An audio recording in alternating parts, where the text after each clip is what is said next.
Good afternoon, I'm Malcolm Jordan and this is your midday news fix for Thursday the 14th of December. Fair pay agreements are no more, with a bill repealing them passing its third reading in the House this morning.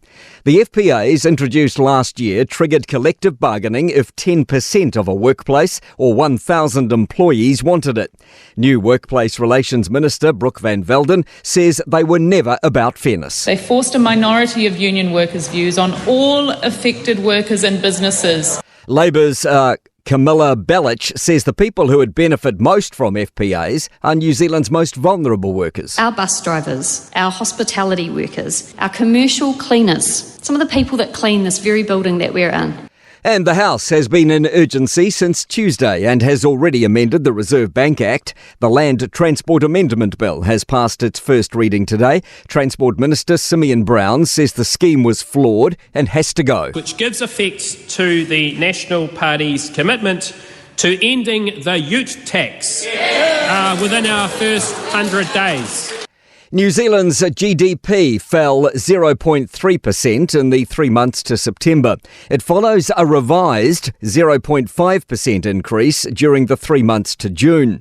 The gross domestic product for June was originally reported as a 0.9% climb. Jacob Jones has more. Stats NZ says all goods-producing industries were down in this year's third quarter. The decline was led by a fall in manufacturing driven by petrochemical, plastic and rubber sectors.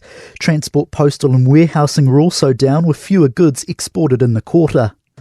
The police watchdog has found police used excessive force in 6 instances during last year's Parliament occupation.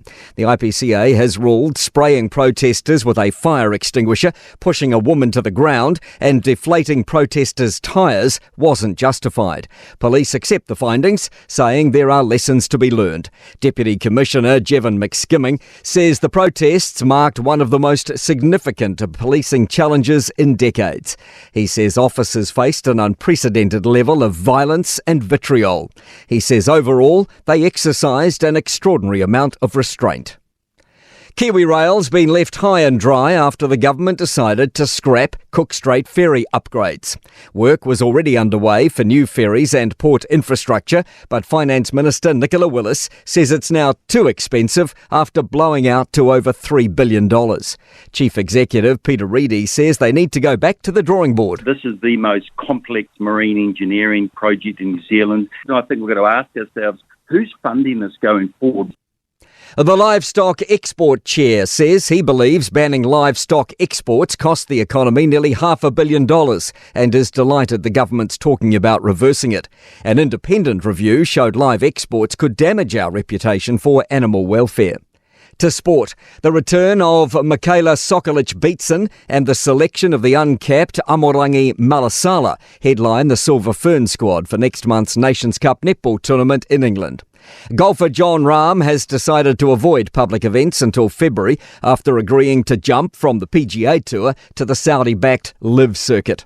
And 2 of Russia's top swimmers have only been drug tested by their country's anti-doping agency twice apiece this year, raising concerns about how clean the country is for next year's Paris Games. I'm Malcolm Jordan. That's your latest news fix. We'll be back with the next update at 5 p.m. from the Newstalk ZB newsroom.